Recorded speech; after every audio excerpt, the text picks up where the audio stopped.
Jeff, how much farther is it? We've been driving for almost 2 hours now. This is so stupid.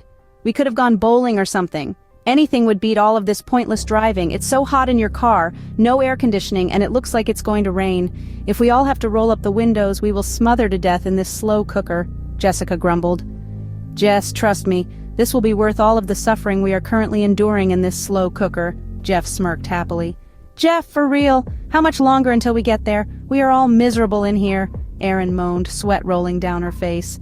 Listen, girls, we found this place online. The article made it sound amazing. When we do get there, though, we have to move like ninjas because this place is near someone's house. It said they have cameras all around it, and there are no trespassing signs everywhere, I stated. Great. Smothering to death now and going to jail in...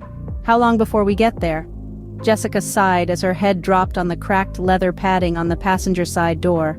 No more belly aching, you two. This is something none of us will ever forget, I assured. I actually agreed with them about the car. It was a nice day today. The temperature was in the low 80s, slightly overcast skies, and complete with a strange coolness in the air. This car, however, I've never been able to figure out why it is such a heat trap.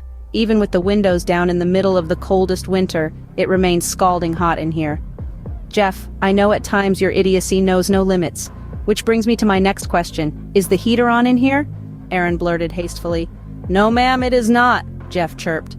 Jessica began twisting knobs and punching the buttons on the radio in a frantic attempt to get her mind off of this rolling oven. Her efforts were useless. The radio was like this car in its entirety, barely sticking together. Come on, easy on the radio, it's the original like everything else about my car, Jeff snapped. You know, things need to be updated every now and then, don't you? Jessica quickly responded. It's a classic, Jeff started. Nothing about this old hunk of junk says class anywhere, though it certainly does have a lot of ick going on, Jess snapped. Lay off the car. It's a family heirloom and I'm in the process of restoring it, Jeff mumbled. Maybe you should have restored the air conditioning first, I chuckled. We entered into another town. From the looks of it, a town on its last leg of the final stretch before getting etched on the list of ghost towns.